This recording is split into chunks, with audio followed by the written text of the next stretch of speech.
everybody.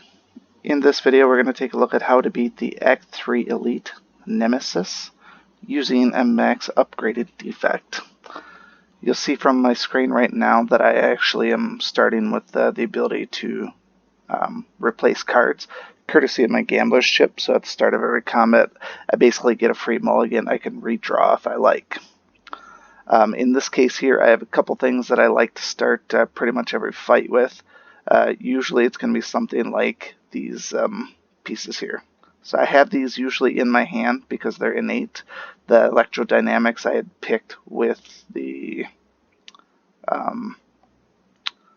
bottled tornado. So this here is a major win condition for me in terms of playing with the Defect because I tend to spam a lot of electricity. And so I want that lightning to hit everybody, so I usually have that. For the most part now, being a single boss here, I just use it because it channels 3 lightning for the cost of only 2. So it's a good bargain for me, and definitely a good starter.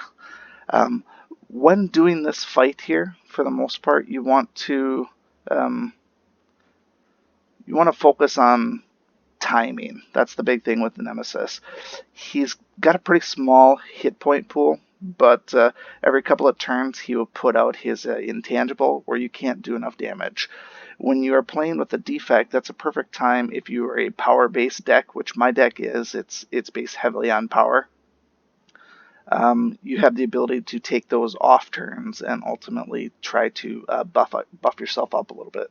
Obviously, defense is a major component of this particular fight as well, so you need to be able to block his attacks. If you have more buffs and potions and things like that, obviously great. So my deck, you can see, is a really, really large deck at this point here. So essentially this is, there isn't a card in here that I don't like, so everything has its place. A couple of big ones that have been brewing for a while are the genetic algorithms. So those are some really good free blocks here, and those help with big boss hits. One that I wish I had a little bit more of was the charge battery. I don't have enough sustainable energy with this guy to really make things really go my way. And the other downside to such a large deck is self-repair comes up so infrequently that it's tough to really keep the health pool up. So it can be really challenging. I have 2 electrodynamic cards, one that I start with, and another one for later on just for the extra channeling like I mentioned. And then the rest is pretty standard stuff. A lot of channeling, a lot of basic attacks and high damage there. Alright, so that being said, looking at the relics, I do have quite the relic loadout. That is because this is late in the game in Act 3. There's a lot of good artifacts in here, relics in here, but some of them are just kind of there. So for example, starting with the electrodynamics, that's a big one for me. The extra potion belt is great for me. Free card, don't really care about that one so much. The inserter is a major player in the Defect. I know you might be thinking you like to force the evokes when you start doing all this mass channeling, but in the long run, having more orb slots is better. Lanterns start every combat with additional energy. That allows me to play two cost cards right at the start. That's very important because this one here is fairly expensive, and if they come out with a big attack like this, sometimes being able to block is very handy. Free card draw, a little bit of strength, a bunch of miscellaneous stuff. Potions wise, I have an artifact. I have the Essence of Darkness. This is a sort of emergency button, if you will, because if I have a whole bunch of lightning channeled, I can replace all those orb spots with darkness and evoke every single one of my lightnings. So I only want to use this in a bind when I have at least 5 or 6 orbs. Doing it at 3 orbs is a waste of damage and a waste of this potion. Duplication potion, again, you want to use that at a time that's really suitable when you have a really good solid turn that's going to do a lot of damage. So in most cases, I would try to play this on something that's going to channel a lot of energy or do a lot of damage. Focus potion, we're actually going to use this right from the start. There's no reason not to. We don't have a lot of time left in this game, so I can always deal without the focus here, but if I don't beat this guy, going into the final boss isn't going to matter because I'll be dead.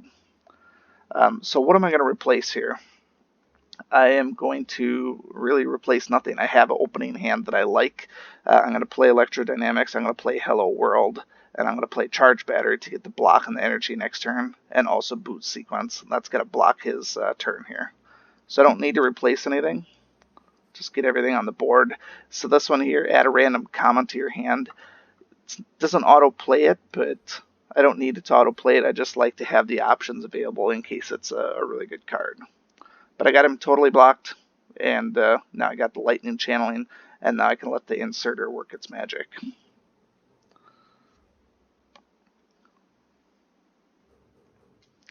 So right off the bat, he's got intangible. So wasting turns on attack is not really that beneficial. You want to focus more on defense than anything.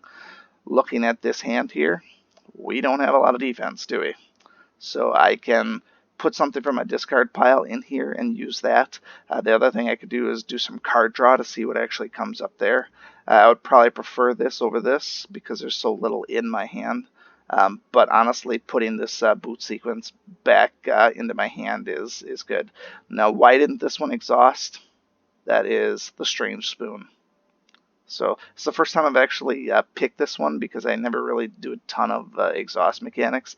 But this is a good one to have in there. Otherwise, I would have gladly taken the energy for the next one, but being that he's doing a pretty big hit, I want to mitigate that as much as possible. So we're going to take that card out, take the energy, or take the defense, sacrifice the energy. We just get the energy this turn for the most part. Sweeping Beam, I'm going to do this to draw a card. And it's just another attack. So at this point here,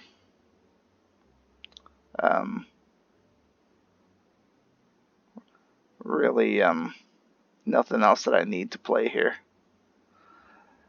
Oh, I got the stupid normality cards. I can't play any more cards anyways. Not a big deal, so I wouldn't have been able to do anything anyways.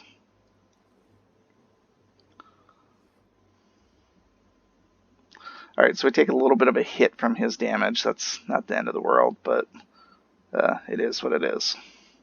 Alright, so he's back down to normal.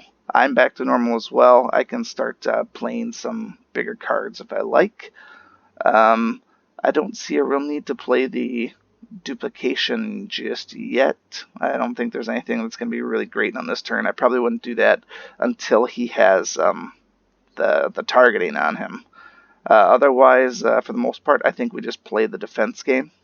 Recursion, always good to play Recursion when it's free. And then Rebound and Charge Battery, I like to play those in conjunction all the time. Rebound and Recursion, Rebound and Charge Battery are two combos that I play almost all the time.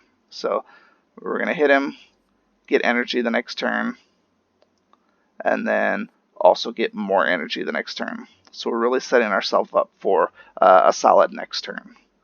I don't want to evoke any orbs unnecessarily, so I'm going to leave multicast and dual cast both in there. I don't want to waste those.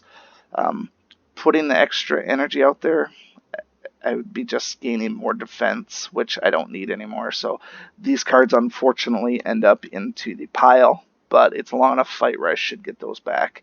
And I even forgot to play my stupid potion. So a lot of extra damage that's been off the table for 2 turns now. Actually, really only 1 turn because he had the intangible up the first time.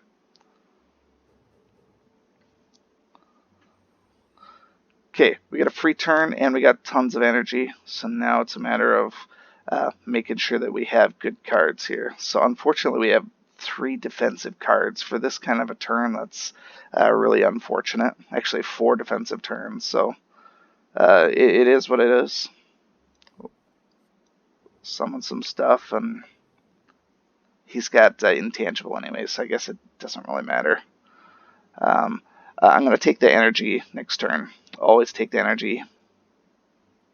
And then these here, leave them.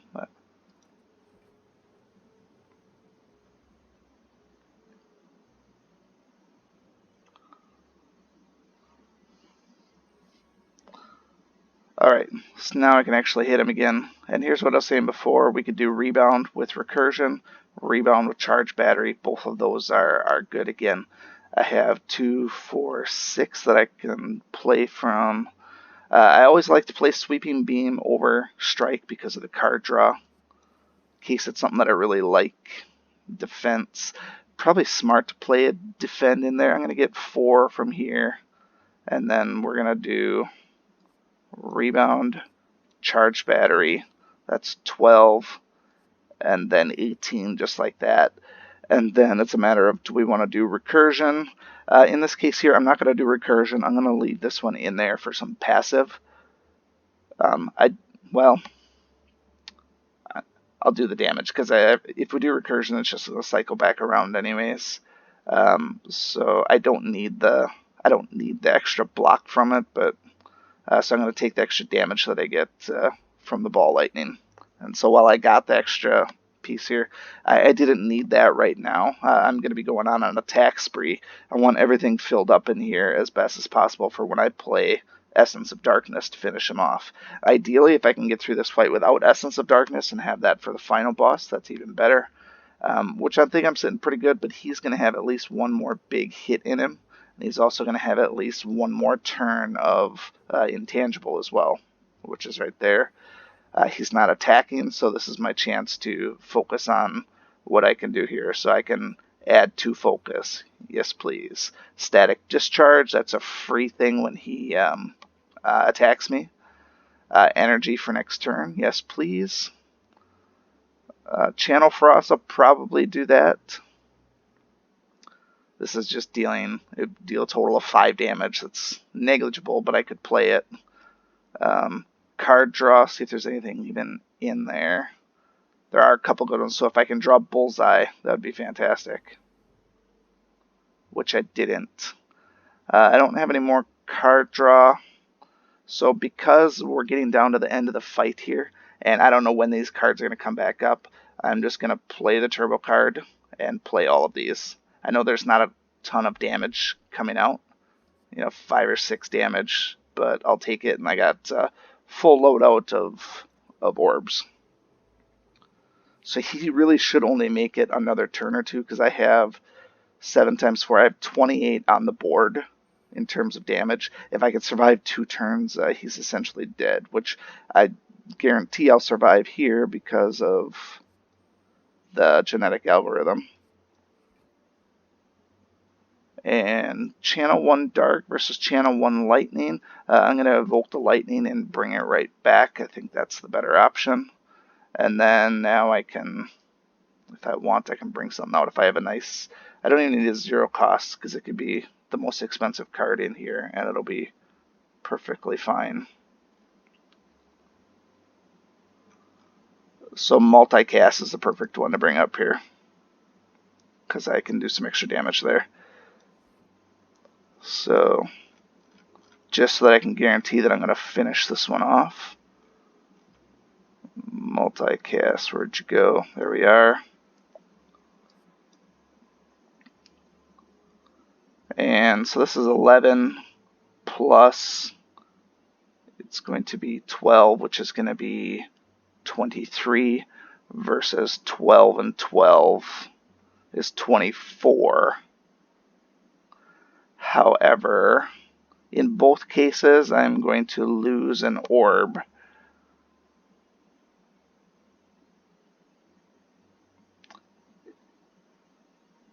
Darkness won't even cycle back around at that point, so we'll just take the 24. Yeah, he's dead, so we got it taken care of. All right, so like I said, he's not a tough fight. If you have good defenses, you should be able to get through him pretty easily. You just have to stagger your stuff. If you have a lot of mixture of power cards and such, you can sometimes take those off turns to ultimately, start prepping and planning for bigger things. But as long as you always have those attacks coming up, and the nice thing about the Defect is he caters to this fight really well because you don't need to attack. You can just let your orbs do the work. If you didn't get the inserter, you have to have those power cards to insert orb slots, and obviously that takes turns and that takes energy. So if you don't get this one, it makes every fight after Act 2 challenging, but still doable. If you have any questions, comments, concerns, feel free to leave those below. Otherwise, we'll see you again soon. Thank you so much for watching this video and supporting my channel. If you like this video, please show your continued support by hitting that like button, and be sure to check out both my YouTube channels for new content all the time. And always remember, peace is a lie, there's only passion. We'll see you next time.